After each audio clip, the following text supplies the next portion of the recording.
Assalamualaikum warahmatullahi wabarakatuh. Selamat datang di vlog saya, Sahril bin Sudirman atau Sahril Abdullah bin Sudirman. Semoga hari ini kawan-kawan semua berada dalam keadaan sehat dimanapun berada. Dan Alhamdulillah hari ini saya mendapatkan kesempatan lagi untuk duduk di sini dan membuka Al-Quran dan akan membacakan Al-Quran. Semua aktivitas yang saya lakukan ini pasti berdasarkan izin Allah, Tuhan semesta alam. Karena tidak mungkin suara itu keluar dari mulut saya kalau Allah itu tidak mengizinkan. Banyak orang yang punya mulut itu tapi tidak bisa bicara. Ada yang bisa bicara itu tapi tidak bisa dimengerti oleh orang lain. Hau aja. Nah, banyak orang yang seperti itu. Jadi tidak ada jaminan orang yang punya mulut, punya lidah itu bisa berbicara. Dan ada juga orang itu yang bisa berbicara, tapi tidak ada juga jaminan apa yang dia bicarakan itu dimengerti oleh orang lain. Mudah-mudahan kawan-kawan yang mendengar atau yang menonton video saya ini bisa mengerti dengan bahasa saya. Saya rasa orang Indonesia mengerti semua dengan bahasa saya ini. Karena saya menggunakan bahasa Indonesia. Walaupun saya aslinya orang Sumatera Barat. Di dalam Al-Quran ini saya terus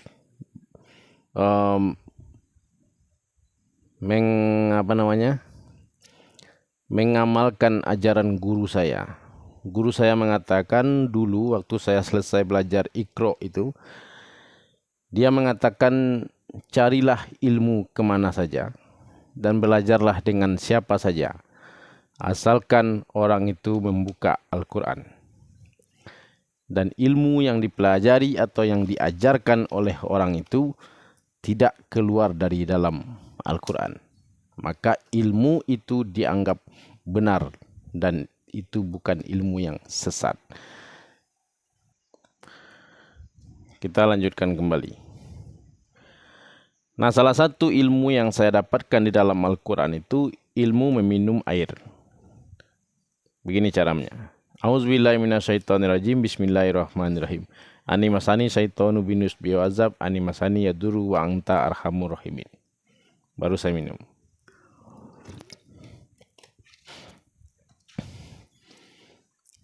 Doa itu saya ambil di dalam Al-Quran.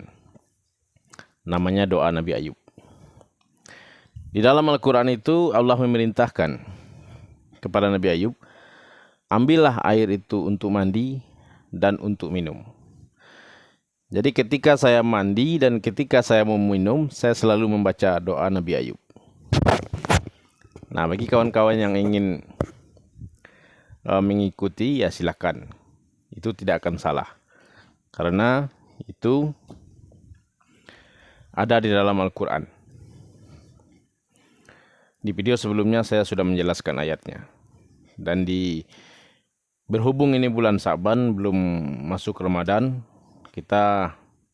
saya sengaja di video-video saya ini membahas tentang apa yang harus kita lakukan di bulan Sa'ban ini dan masuk nanti bulan Ramadan itu dalam keadaan sudah baik atau lebih tepatnya sudah mensucikan diri. Walaupun manusia itu tidak bisa mensucikan dirinya, tapi akan disucikan oleh Allah apabila orang itu melakukan usaha untuk mensucikan dirinya itu. Bagi kawan yang punya Al-Quran di rumah, tafsir Al-Quran tafsir seperti ini. Ini karena sudah sering dipakai jadi rusak gitu. Atau Al-Quran yang tafsir seperti ini juga boleh. Penting ada tafsirnya gitu. Jangan yang ini. Ini juga ada Al-Quran tapi dia tidak ada Arabnya, tidak ada Latinnya. Arabnya saja. Kalau kawan mengerti translate bahasa Arab ke bahasa Indonesia, nggak apa-apa. Tapi saya nggak ngerti, jadi saya tidak pakai Quran yang ini. Surat Al-Baqarah ayat 186. A'udzubillahi minasyaitonirrajim. Bismillahirrahmanirrahim.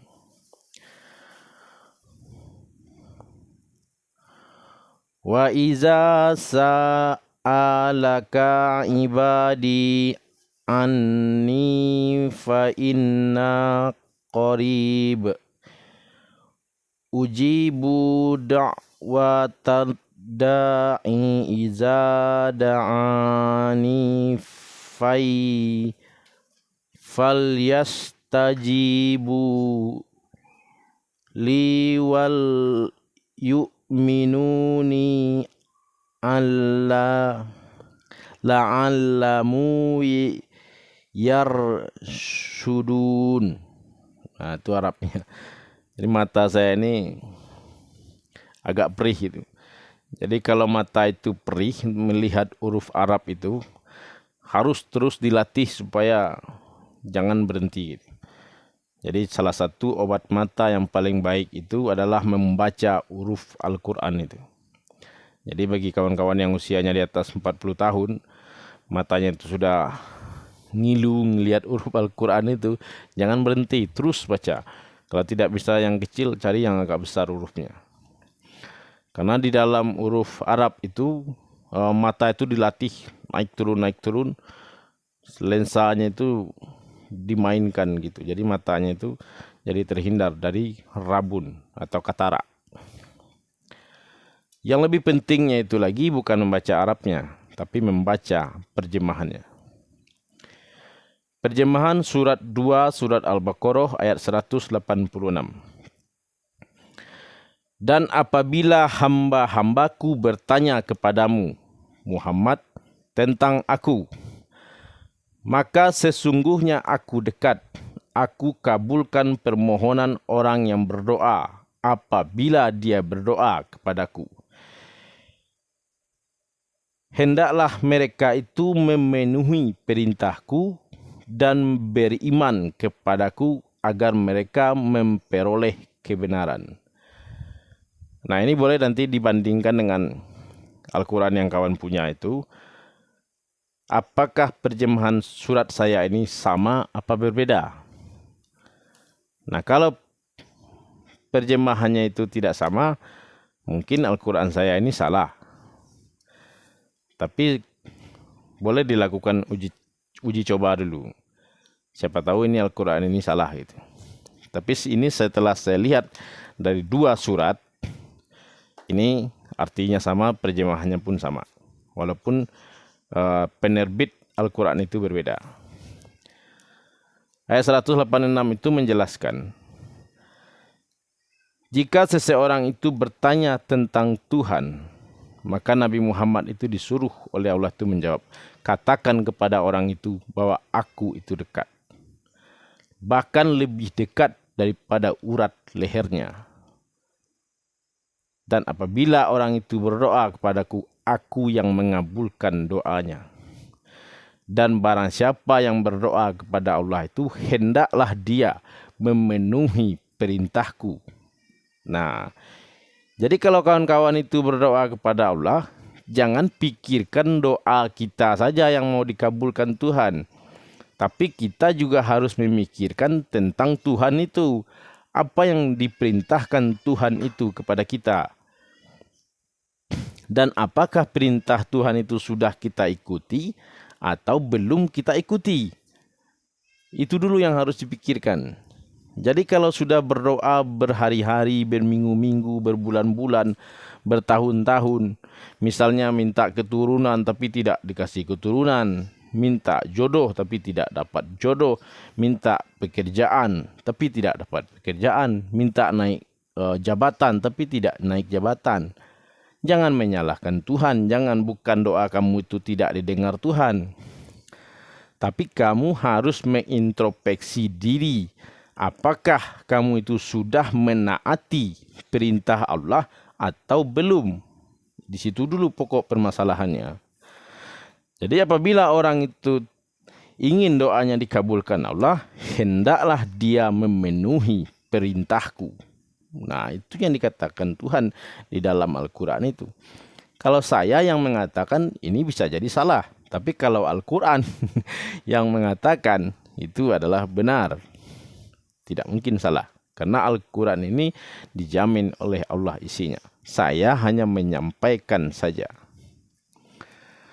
Nah, salah satu perintah Allah itu kepada manusia. Kalau orang itu beragama, maka agama itulah yang memberikan aturan kepada orang itu. Apa yang harus dia lakukan untuk memenuhi perintah Tuhan itu. Nah, kalau agamanya itu Kristen, berarti dia harus belajar bagaimana caranya memeluk agama Kristen yang baik. Dan apa saja suruhan Tuhan itu dan apa saja larangan dari Tuhan itu di dalam petunjuk agama Kristen. Dan begitu juga dengan agama-agama yang lain. Setiap agama itu diberikan rahmat oleh Tuhan. Tidak ada orang yang berbeda agama itu terus kemudian kere, sengsara, melarat hidupnya. Tidak ada. Mana ada orang miskin gara-gara beragama lain selain agama Islam? Tidak ada. Nah, kalau kawan itu beragama Islam, nah berarti harus dipastikan apakah kawan itu sudah memeluk Islam itu secara benar atau belum. Baru kemudian berdoa. Kalau ingin doanya dikabulkan Tuhan. Tapi kalau doanya tidak ingin dikabulkan Tuhan, ya tidak masalah. Jangan katakan Tuhan itu tidak mendengar doa kita. Jangan katakan doa itu tidak dikabulkan Tuhan. Bagaimana Tuhan itu mau mengabulkan doa kita kalau tidak memenuhi syarat? Orang mau berkunjung ke istana negara itu saja harus memenuhi syarat. Tidak memenuhi syarat tidak boleh. Pakai sepatu kulit warna hitam, celana hitam, baju putih, tidak boleh membawa senjata tajam. Ada jam khusus yang ditentukan oleh Presiden Jokowi itu untuk berkunjung ke sana. Di luar jam itu tidak bisa. Berarti kan itu peraturan. Nah, peraturan itu yang harus kita tahu kalau kita ingin berdoa kepada Tuhan. Jadi jangan cepat, jangan buru-buru menyalahkan Tuhan. Jangan salahkan saya dosa apa kira-kira ini kok doa saya tidak dikabulkan Tuhan. Saya kan berniat baik, ingin berkawin, ingin bersuami, ingin beristri, tapi tidak diberikan Tuhan juga. Saya ingin punya keturunan, tapi tidak diberikan Tuhan juga. Akhirnya menyalahkan Tuhan.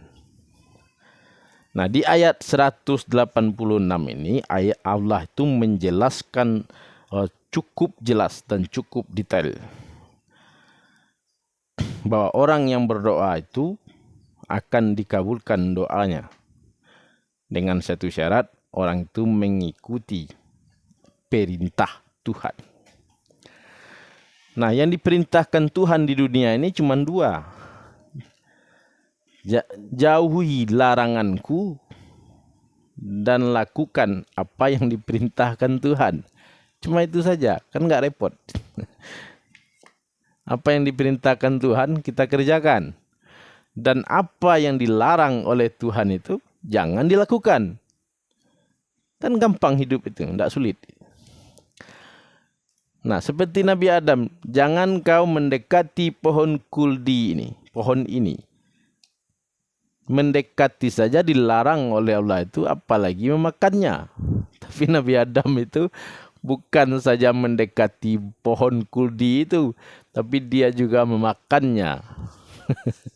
Sehingga keluarlah dia dari surga itu dengan satu kesalahan. Kalau kita mau berdoa kepada Tuhan, harus kita ingat dulu, pakai kepala ini untuk berpikir. Berapa banyak dosa yang kita perbuat kepada Tuhan itu. Berapa banyak larangan Tuhan itu yang kita langgar. Berapa banyak perintah Tuhan itu yang tidak kita kerjakan. Itu harus dipikirkan itu kawan. Jadi pakai kepala itu untuk berpikir, baru kemudian beranggapan apakah Tuhan itu salah atau tidak, atau kita yang salah. Jadi kalau berdoa kepada Tuhan itu harus menggunakan akal yang sehat.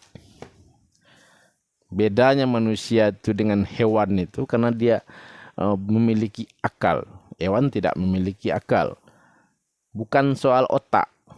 Kalau soal otak sapi itu lebih besar daripada otak manusia.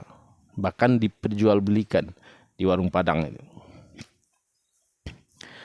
Nah, saya menemukan salah satu perintah Tuhan di dalam Al-Quran ini. Nah, coba nanti diintrospeksi diri kawan-kawan itu, apakah diri kamu itu melanggar perintah Tuhan itu atau tidak. Buka lagi Al-Quran ya. Anggap saja saya ini sedang mengajar. Surat Al-Baqarah ayat 183. Karena ini mau bulan puasa, jadi sengaja ayat ini yang dibuka. Al-Quran ini menurut teman saya, ini pelajaran kuno. Dan saya mengakui itu. Dari tahun ke tahun orang itu hanya belajar tentang surat Ramadan. Setiap tahun dia belajar tentang Ramadan. Udah 40 tahun misalnya umurnya. Itu yang dia pelajari hanya itu saja, tentang puasa di bulan Ramadan. Tidak pernah berubah. Jadi itulah kenapa kawan saya itu ada yang mengatakan Al-Quran itu adalah pelajaran yang kuno. Auzubillahiminasyaitonirrajim. Bismillahirrahmanirrahim. Coba dilihat di Al-Quran kawan itu. Surat Al-Baqarah ayat 183. Saya bacakan terjemahannya aja. Berhubung ini mata saya agak perih. Ya boleh deh baca ayatnya. Auzubillahiminasyaitonirrajim. Bismillahirrahmanirrahim. Ya ayyuhallazina amanu kutiba alaikumusiyam kama kutiba alal ladzina min qablikum la'allakum tattaqun. Ayat 84. Ayat 184. Ayyaman ma'dudatin faman kana minkum maridan aw ala safarin fa'iddatan min ayyatin ukhor wa ala allazina yutitunahu fidyatun ta'ama miskin faman tatawwa'a khairan fahuwa khairul lahu wa an tasumu khairul lakum in kuntum ta'lamun. Nah, ini ayatnya kecil-kecil sekali karena Quran yang ini. Nah, kita baca terjemahannya. Surat 2 ayat 183. Wahai orang-orang beriman, diwajibkan atas kamu berpuasa sebagaimana diwajibkan atas orang sebelum kamu, agar kamu bertakwa. Jadi salah satu bentuk ketakwaan seseorang kepada Tuhan itu adalah dia melakukan apa yang diperintahkan Tuhan. Salah satu yang diperintahkan oleh Tuhan Allah itu, ini kalau Tuhannya Allah ya, Tuhan ini kan banyak. Ada Tuhan duit, Tuhan jabatan, Tuhan pangkat, Tuhan ini segala macam. Kalau orang itu bertuhan kepada Allah, maka Allah itu memerintahkan kepada orang yang beriman itu untuk berpuasa di bulan Ramadan. Sebagaimana yang diwajibkan kepada orang-orang yang beriman sebelum kamu. Jadi orang beriman itu bukan kamu saja, tapi sebelumnya orang itu sudah beriman juga. Dan mereka itu diwajibkan berpuasa di bulan suci Ramadan. Oke, itu 183. Sekarang kita baca 184-nya. yaitu beberapa hari tertentu. Maka barang siapa di antara kamu sakit atau dalam perjalanan jauh, lalu tidak berpuasa, maka wajib mengganti sebanyak hari yang tidak berpuasa itu pada hari yang lain. Dan bagi orang yang berat menjalankannya, wajib membayar fidyah, yaitu memberi makan seorang miskin. Tetapi barang siapa dengan kerelaan hati mengerjakan kebajikan, maka itu lebih baik baginya. Dan puasamu itu lebih baik bagimu jika kamu mengetahui. Itu ayat 184. Jadi jika seseorang yang beriman itu mengetahui faedah atau manfaat dari berpuasa itu, maka dia akan berpuasa di bulan Ramadan itu. Dia akan menahan aus, dia akan menahan lapar, walaupun dia itu berjalan jauh atau dalam keadaan sakit. Karena hanya di bulan suci Ramadan itulah satu-satunya puasa yang diperintahkan Tuhan. Dan barang siapa yang meninggal di bulan puasa itu, maka matinya itu fisabilillah. Orang yang sedang menjalankan perintah Tuhan. Bagus kan itu matinya. Jadi salah satu kematian yang bagus itu adalah kematian di bulan Ramadan. Dan kematian yang bagus lainnya itu adalah di Masjidil Haram. Mati syahid, mati melahirkan. Banyak mati-mati itu yang baik. Dan salah satu mati yang baik itu adalah mati di bulan suci Ramadan. Jadi sebelum bulan suci Ramadan itu datang, diwajibkan oleh Allah itu untuk mensucikan diri sebelum masuk ke bulan suci Ramadan itu, maka diberilah nama bulan Sa'ban. Nah, ini adalah bulan Sa'ban di mana pintu langit itu dibukakan oleh Allah barang siapa yang ingin bertobat. Karena setiap manusia yang lahir ke atas dunia ini pasti melakukan dosa. Setiap dia hidup di atas dunia ini pasti dia itu berdosa. Nabi Adam itu terbuang ke dalam dunia ini atau dikeluarkan dari surga itu karena melakukan satu perbuatan dosa. Dan kita ini berapa banyak dosa yang kita perbuat. Jadi tidak mungkin kita itu tidak berdosa. Dan Allah akan mengampuni dosa orang itu kalau orang itu meminta ampun kepadanya. Kalau orang itu tidak meminta ampun, ya tidak diampuni Tuhan. Jadi tobat itu intinya kesadaran yang penuh. Kalau orang itu tidak sadar, maka dia tidak bisa bertobat. Jadi kalau orang itu ingin bertobat, dia harus sadar dulu apa kesalahan yang dia perbuat. Baru itu disebut tobat.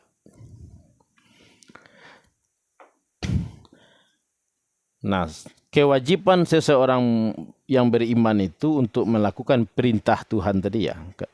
Karena ini tema pelajaran kita ini ayat 186 surat 2 yang berhubungan dengan doa yang dikabulkan Tuhan. Orang meminta ampun kepada Allah itu kan dia juga berdoa. Berdoa enggak dia itu? Berdoa kan? Ya Allah ya Tuhanku, ampunilah dosaku. Itu kan dia berdoa kepada Tuhan. Tuhan itu bertanya, dosa apa yang kamu perbuat? Maka di dalam Al-Quran itu juga dijelaskan. Kalau orang itu menceritakan dosa apa yang dia perbuat, maka dosa orang itulah atau tobat orang itulah, kata Allah, yang aku terima.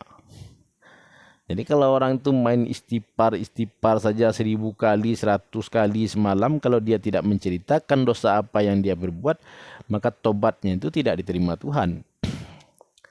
Bukan saya yang ngomong, Al-Quran yang mengatakan. Ada di video saya sebelumnya. Jadi kalau kawan itu tidak bisa memenuhi perintah Allah, maka doanya itu tidak dikabulkan. Itu yang harus dipikirkan. Jadi kalau Anda itu berdoa sudah bertahun-tahun kepada Allah, tapi doanya itu tidak dikabul-kabulkan juga, berarti ada yang salah pada dirimu. Kesalahannya itulah yang harus dicari. Setelah ketemu, baru dilakukan antisipasi. Bagaimana caranya supaya kesalahan itu jangan terulang lagi, dan yang sudah ada atau yang sudah terlanjur dilakukan itu bagaimana caranya supaya diampuni oleh Allah. Kalau kawan itu pernah memukul orang dan kemudian orang itu tidak membalas, berarti Anda sudah menzolimi orang lain. Itu adalah satu perbuatan dosa. Kemudian Anda memfitnah orang lain, sehingga orang lain menjadi benci kepada dia. Atau Anda bermusuhan, bertengkar dengan orang lain, kemudian tidak bertegur sapa. Lewat dari 3 hari, itu dosa besar. Orang itu pindah atau pergi, atau sampean yang pergi atau yang pindah, dan kemudian terputuslah tali silaturahim. Atau tali silaturahmi itu dalam waktu yang lama. Jadi harus kamu pikirkan itu. Apa kesalahan yang telah kamu lakukan kepada manusia di atas dunia ini? Mungkin kepada pihak keluarga kamu, keluarga nenekmu, orang kampung kamu, saudara kamu. Nah, pernah nggak bertengkar dulu? Pernah nggak berantem dulu? Mungkin gara-gara cewek, atau mungkin gara-gara duit, mungkin gara-gara pekerjaan, mungkin gara-gara jabatan. Nah, perbuatan dosa itulah yang menghalangi doa seseorang untuk dikabulkan Tuhan. Jadi jika ada kesalahan seperti itu yang dilakukan kepada manusia, maka temuilah manusia itu dan meminta maaflah kepadanya sebelum bulan suci Ramadan.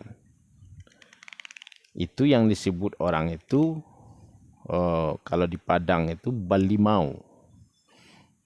Balimau itu disucikan badan ini dari kepala sampai ke ujung kaki, dibasuh gitu. Itu kan syariatnya. Hakikatnya itu kita itu mensucikan diri kita ini dari atas sampai ke bawah. Tangan, kaki, lidah, mulut kita mungkin pernah zalim, mungkin pernah mencaci orang, mungkin pernah memfitnah orang. Nah, itu harus kita minta maaf kepada orang itu. Harus dibersihkan lahir ini dan kemudian baru dibersihkan batinnya. Itu namanya disucikan lahir dan disucikan juga batin. Memberikan maaf kepada orang itu harus dengan lahir dan juga harus dengan batin. Ini kan dikaji kepada orang lain, tapi juga harus dikaji kepada diri kita. Kita berdoa kepada Tuhan tidak dikabul-kabulkan Tuhan doa itu, ada enggak kita ini menaruh rasa sakit hati kepada orang lain? Pikirkan juga itu. Jangan orang lain saja, kita juga. Pikirkan diri kamu itu. Apakah kamu merasa dengki, merasa sakit hati, merasa iri, merasa dendam sama orang lain? Nah, jika di hatimu itu masih ada rasa iri, rasa dengki, apalagi dendam, itu akan menghalangi doamu kepada Tuhan. Tidak akan dikabulkan Tuhan doa itu. Selagi hati kolbu orang itu tidak bersih, maka dia itu dianggap orang yang tidak pantas berdoa kepada Tuhan. Jadi kalau mau berharap berdoa kepada Tuhan itu harus suci dan bersih. Hatinya ini harus bersih, jiwanya harus bersih. Tapi kalau si Anu itu dulu minjam duit saya nggak dibayar sama dia itu. Banyaklah dibaca sama dia, kebun binatang di bawah semua. Setiap ketemu orang lain diceritain sama orang lain. Si Anu itu punya utang saya nggak dibayar sama dia. Padahal cuma 30.000 utang ya. Dibaca terus. Nah, itu berarti di hatimu belum ada rasa ikhlas. Jadi apabila orang itu berhutang kepadamu, orang itu tidak membayarnya, atau barangmu dibawa lari oleh dia, ikhlaskan saja. Karena pada hakikatnya ketika manusia itu lahir ke atas dunia ini, tidak membawa selembar benang pun. Ada orang lahir ke dunia ini bawa pensil. Ada perempuan itu lahir bawa anting dia. Nggak ada kan? Rambutnya pun pendek. Nggak ada ubannya. Jadi ketika orang itu lahir tidak membawa apa-apa. Dan ketika dia hidup di atas dunia ini memiliki apa-apa. Dan semua yang dia miliki itu murni pemberian Tuhan. Milik Allah semata. Tidak ada yang milik kita. Jadi ketika apa yang kita miliki itu dipinjam, diminta atau dirampas atau dicuri oleh orang lain, maka kita ikhlaskan semua itu. Walaupun pelakunya itu adalah saudara kita sendiri. Banyak kan saudara kita itu minjam duit kemudian nggak bayar. Bawa barang kita nggak dibalik-balikin. Pinjam barang kita, dia bilang itu miliknya. Ini kejadian yang umum yang saya baca. Jadi kita ikhlaskan itu. Kalau mau hidup kita itu enak, belajar mengikhlaskan sesuatu yang tidak ada pada kita lagi. Kalau sudah di tangan orang lain itu kita ikhlaskan saja. Dibayarnya syukur, yang nggak dibayar ya sudahlah. Jangan sampai itu menjadi kotoran di dalam hati kita. Apalagi mengotori jiwa kita. Karena jiwa kita ini adalah pemberian dari Allah. Ketika manusia itu masih dalam bentuk gumpalan daging, maka Allah mengatakan, aku tiupkan sebagian dari ruhku kepada daging yang mati. Dan kemudian daging itu menjadi hidup. Dan kemudian daging itu berbicara kepada Allah di dalam rahim seorang perempuan itu, La ilaha illallah. Tidak ada Tuhan selain Allah. Waktu daging itu masih di dalam rahim seorang perempuan, dia berkata kepada Tuhan, tidak ada Tuhan selain Allah. Dulu waktu dia itu masih di alam rahim. Tapi setelah dia berpindah ke alam dunia, barulah dia mengatakan, Tuhan itu banyak.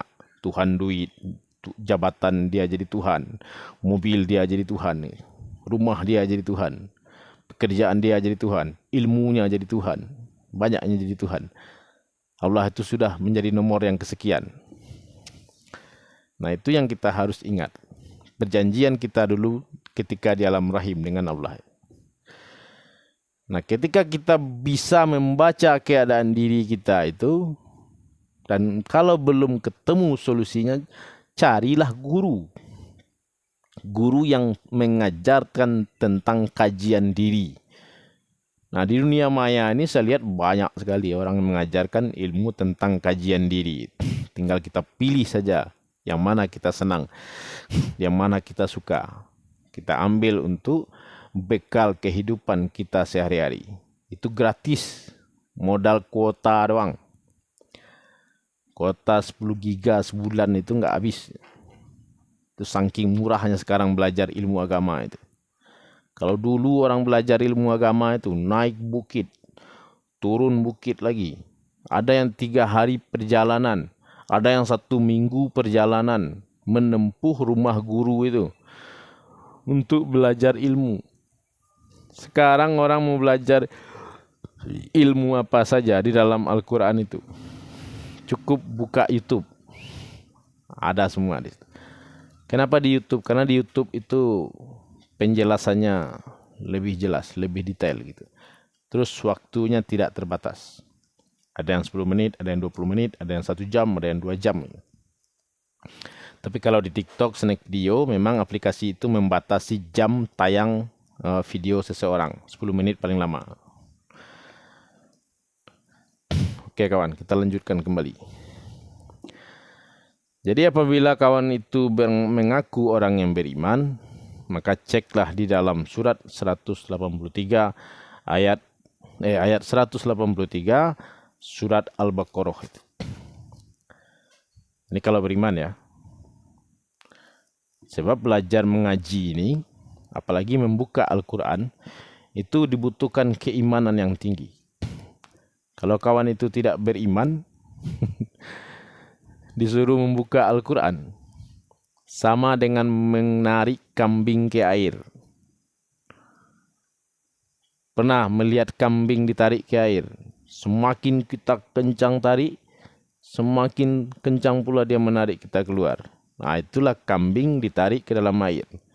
Jadi kalau orang itu tidak beriman, diajak membaca Al-Quran ini, sama kita tuh dengan menarik kambing ke dalam air. Kencang kita tarik ke dalam, dia kencang lagi tarik kita keluar. Jadi terjadilah tarik-menarik. Tapi untungnya di dalam Al-Quran ini Allah mengatakan, janganlah engkau memaksa seseorang itu untuk memeluk agama Islam. Nah, itulah akhirnya saya tidak lagi mengajak kawan-kawan saya itu untuk mengaji. Yang mau ayo, yang tidak ya wis. Silakan ikuti apa yang kita cintai masing-masing. Ada yang mencintai berdagang, ya dalami ilmu perdagangan. Ada yang mencintai Al-Quran, silakan baca Al-Quran itu setiap hari. Karena Al-Quran itu penuh rahmat dan petunjuk untuk orang-orang yang ingin bertakwa kepada Allah. Puasa ini dilanjut ya. Puasa ini diwajibkan kepada orang-orang yang beriman di bulan suci Ramadan. Bukan bulan yang lain, hanya bulan suci Ramadan saja.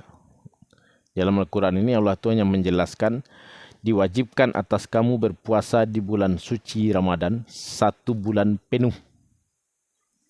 Kalau kalender ini tahun ini 28, ya berarti puasanya 28.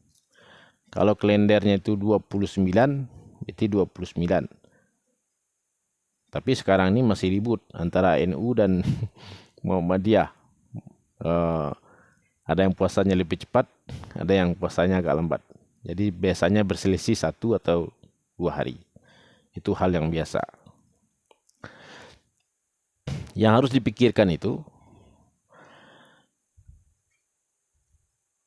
berapa kali kawan itu berpuasa atau yang tidak berpuasa di tahun kemarin.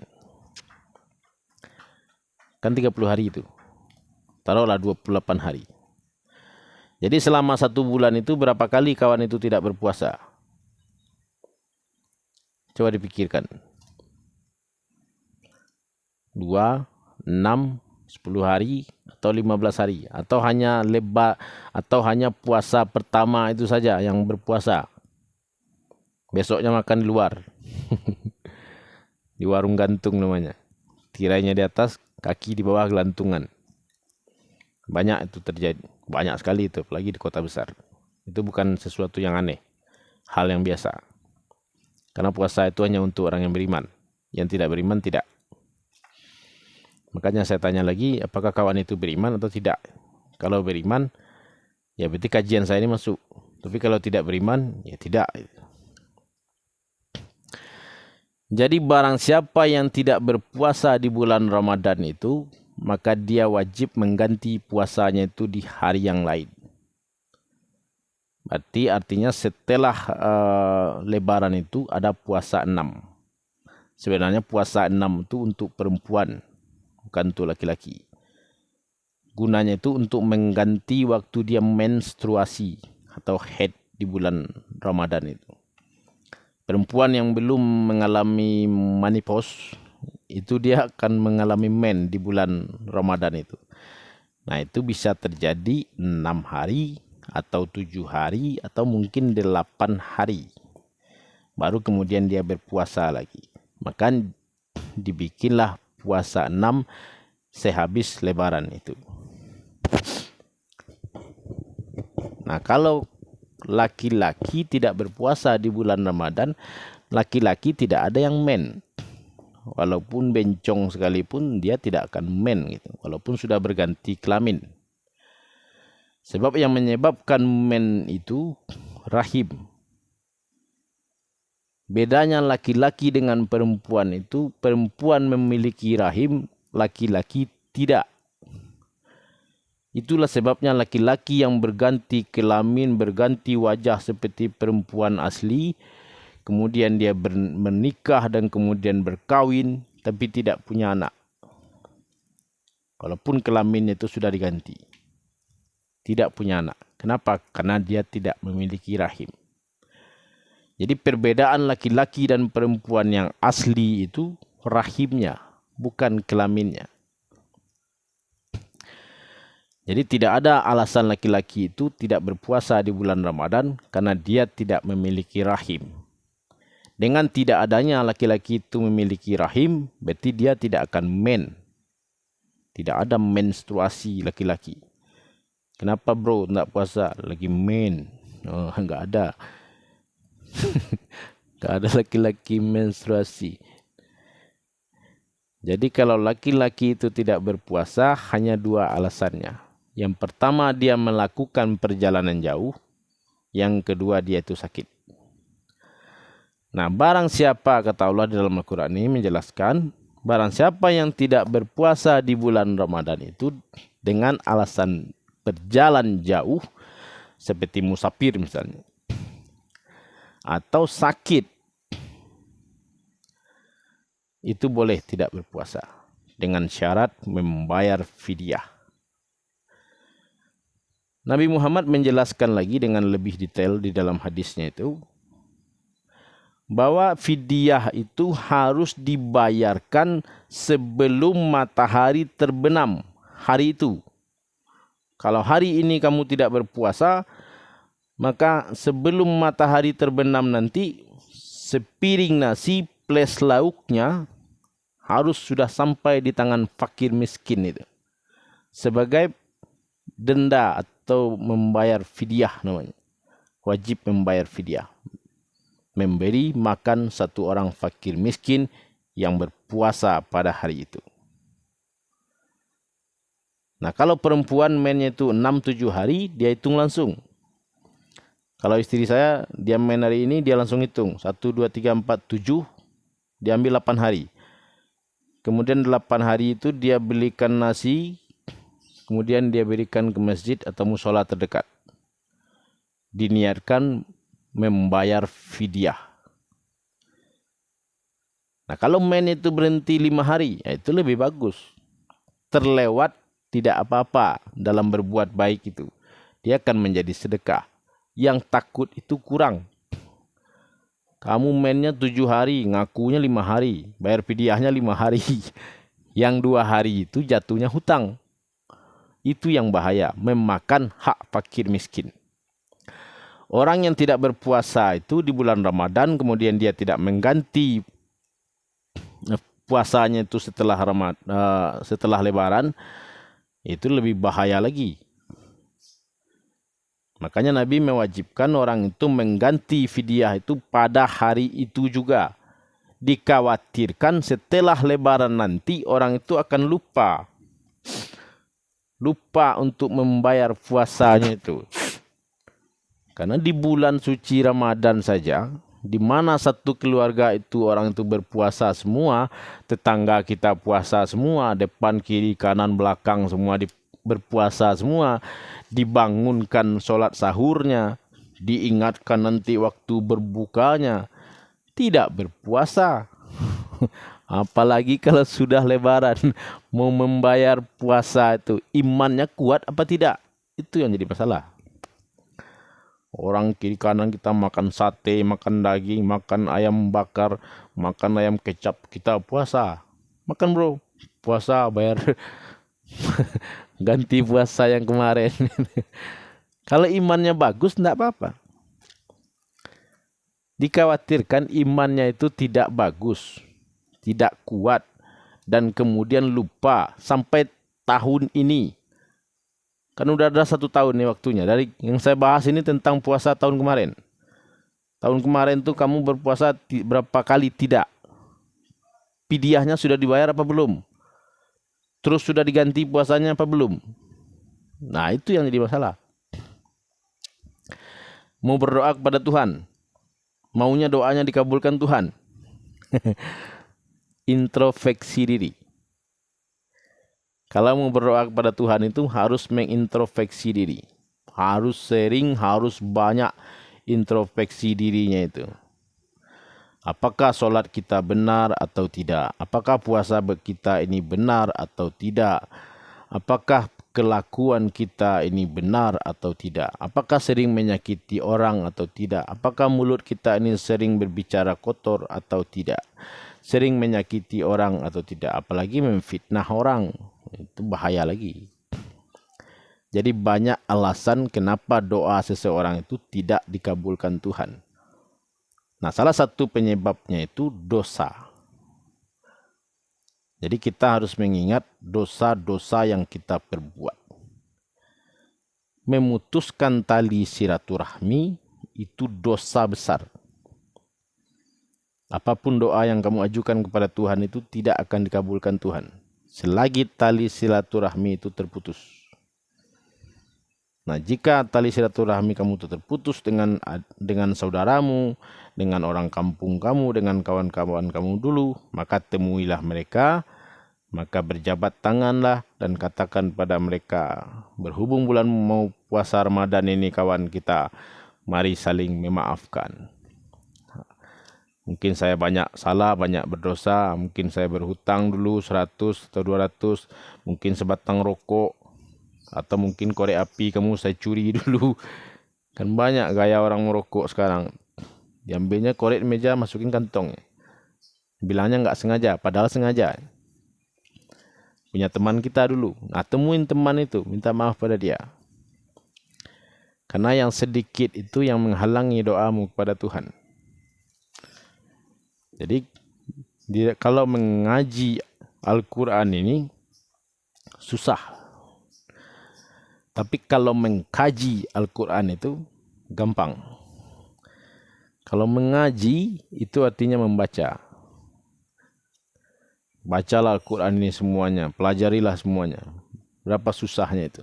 Tapi kalau mengkaji Al-Quran, nah itu gampang. Cukup mencari di dalam Al-Quran itu apa yang kita butuhkan. 1 ditambah 1, 2.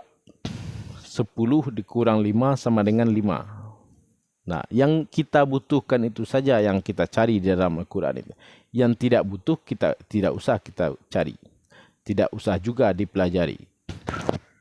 Nah, salah satu yang saya temukan di dalam Al-Quran itu tema pelajaran hidup manusia, khususnya di bulan suci Ramadan itu, ya surat 2 ayat 183 dan kemudian ayat 184.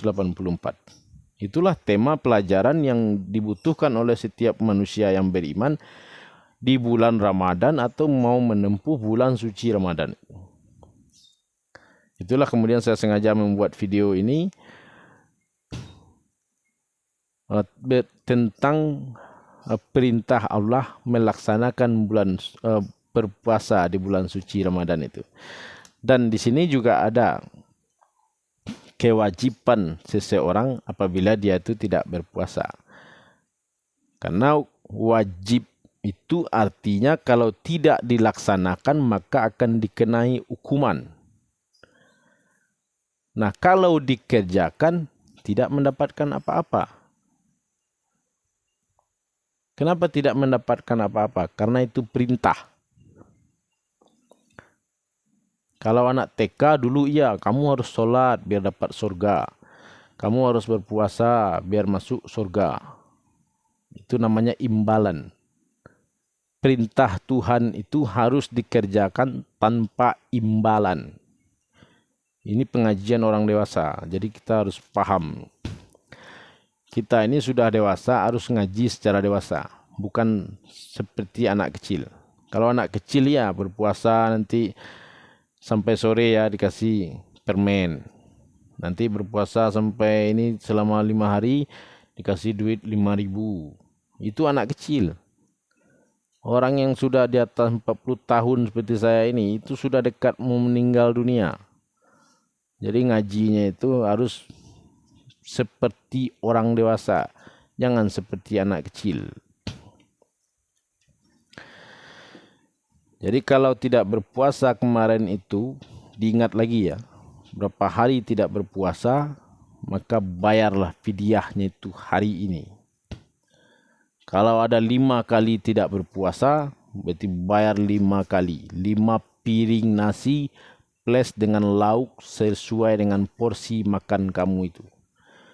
Kalau makan kamu itu setiap hari makannya nasi tempe, ya bayarlah 5 bungkus nasi tempe.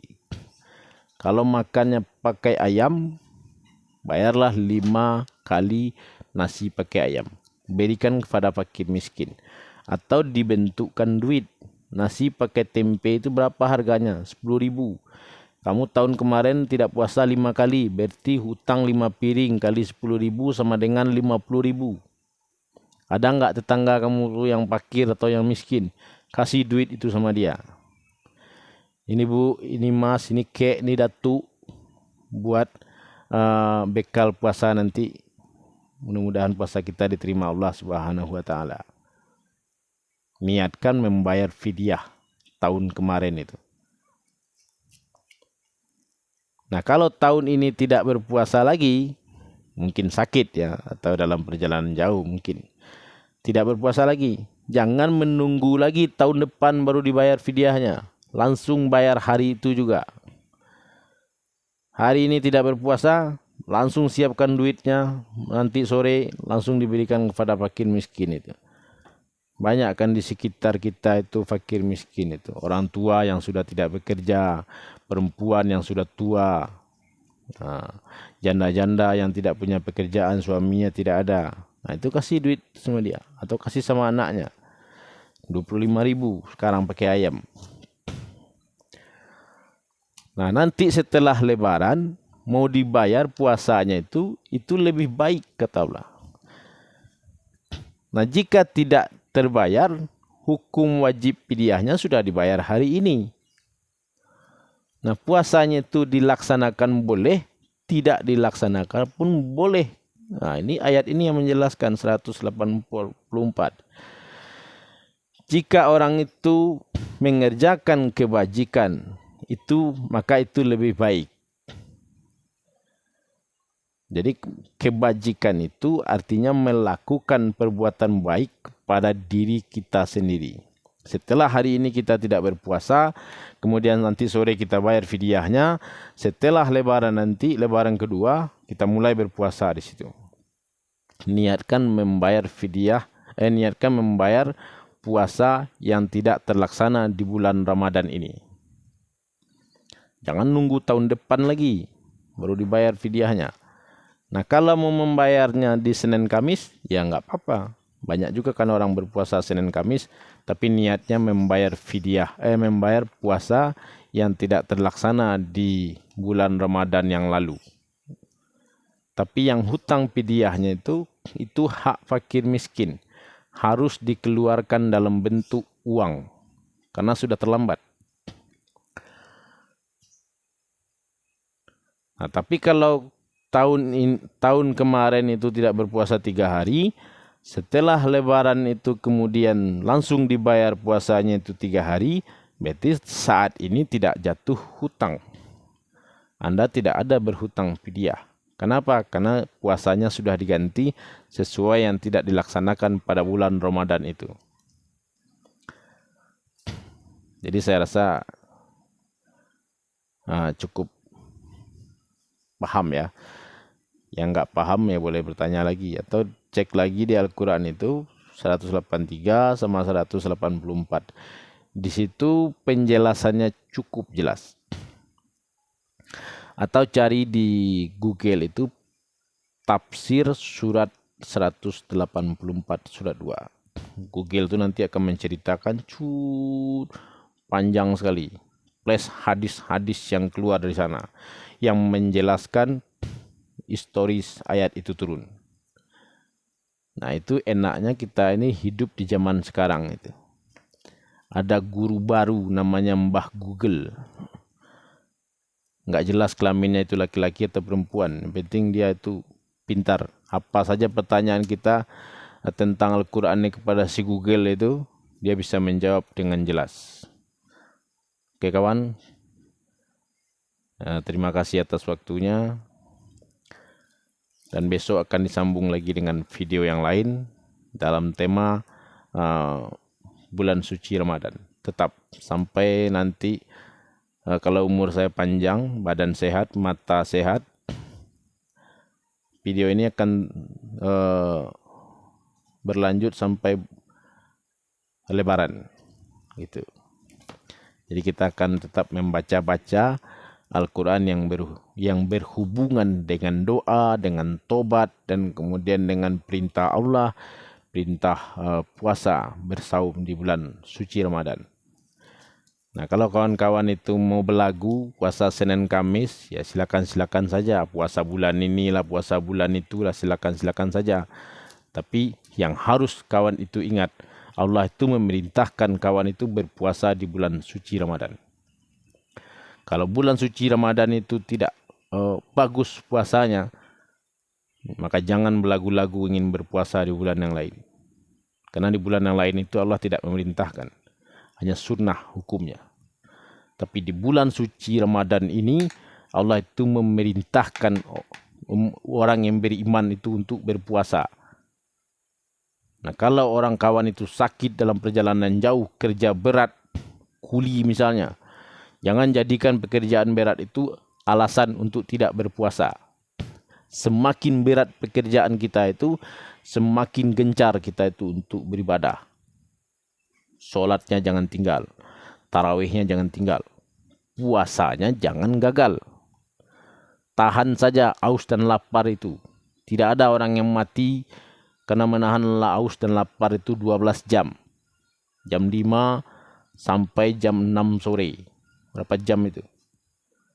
6, 7, 8, 9, 10, 11, 12, 13, 14, 15, 16. Cuma 11 jam.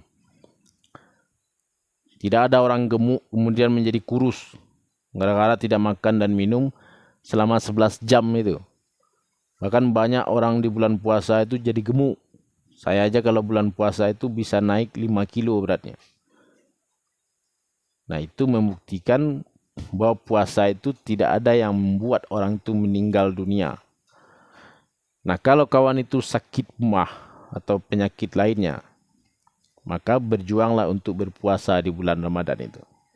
Maka Allah itu akan mengangkat penyakit itu. Sebab bulan suci Ramadan itu adalah bulan pembersihan organ tubuh.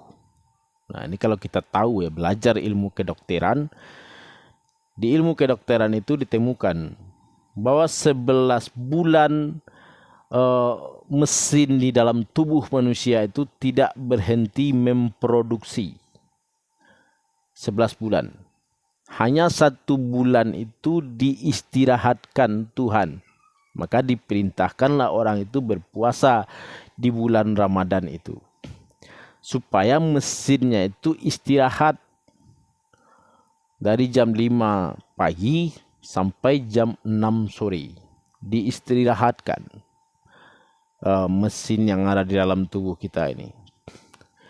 Dan itu adalah sistem dan atau cara membersihkan mesin yang ada di dalam tubuh kita ini. Makanya orang yang berpuasa itu, kalau dia tahu, dia tidak akan mau membatalkan puasanya itu. Sebab belum tahu dia itu hidup tahun depan. Sebab puasa itu hanya ada sebulan dalam setahun atau sekali di dalam 12 bulan. Jadi di dalam untuk menunggu 2 bulan berikutnya itu, ia kalau hidup, kalau mati, berarti ini adalah puasa terakhir kamu. Puasa terakhir kita. Jadi itu harus dimanfaatkan sebaik-baik mungkin. Jangan sampai menunggu lagi. Hidupkan saya Tuhan sampai Ramadan depan. Iya, kalau takdir matinya itu belum. Kalau takdirnya mati habis Lebaran atau di bulan Ramadan ini, ya kan nggak ketemu lagi bulan Ramadan tahun depan. Maka berpuasa itu harus diperjuangkan setiap hari. Jangan sampai tidak berpuasa. Bahkan Nabi itu mengatakan kalau kamu tidak kuat lagi menahan haus dan lapar itu, maka tidurlah. Disuruh Nabi itu untuk tidur. Nah sekarang kan terbalik. Orang puasa tidur melulu. Puasa apa itu? Puasa tidur namanya. Habis makan sahur, sholat subuh. Ada yang habis sahur, kemudian tidur. Sholat subuhnya lewat. Bangun ntar jam 10. Goleng sana, goleng sini. Mandi, sholat zuhur. Habis itu tidur lagi. Bangunnya ntar jam 4. Itu namanya puasa tidur. Dan itu banyak dilakukan. Jadi jangan jadikan ibadah itu atau perintah Allah itu sebagai beban. Kalau dijadikan beban, maka dia akan menjadi berat. Tapi harus ditumbuhkan rasa cinta, rasa ikhlas di dalam diri kita itu untuk melakukan apa yang diperintahkan oleh Tuhan itu. Maka dia akan menjadi ringan. Nah kalau dijadikan beban, dia akan menjadi berat. Ya setiap orang yang berpuasa itu tidak ada yang tidak mendapatkan godaan. Setahu saya ada 3 godaan di bulan puasa itu. Lapar jam 9 pagi, melilit sampai sakitnya itu susah untuk ditahan. Pengen makan jam 9 pagi. Nanti lapar lagi jam setengah 1 siang. Melilit lagi perutnya itu. Kemudian lapar lagi jam 4 lewat sedikit.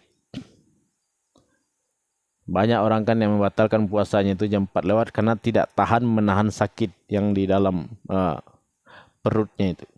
Sebenarnya itu sedang diproses, proses pembersihan organ tubuh di dalam badan kita itu. Jadi lemak-lemak yang tidak lama terbakar itu jadi terbakar ya. Kalori, gizi, vitamin. Nah itu yang dimakan oleh tubuh kita itu. Maka dia akan terasa sakit. Tapi itu tidak membunuh. Nah kalau tidak membunuh ya kita tidak perlu membatalkan puasa kita.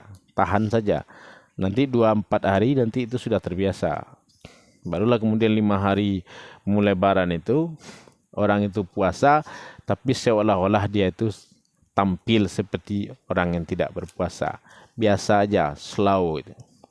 Santai kayaknya, tidak lapar, tidak pucat wajahnya, bibirnya tidak biru. Ini orang puasa biru bibirnya. Oke kawan, terima kasih. Assalamualaikum warahmatullahi wabarakatuh.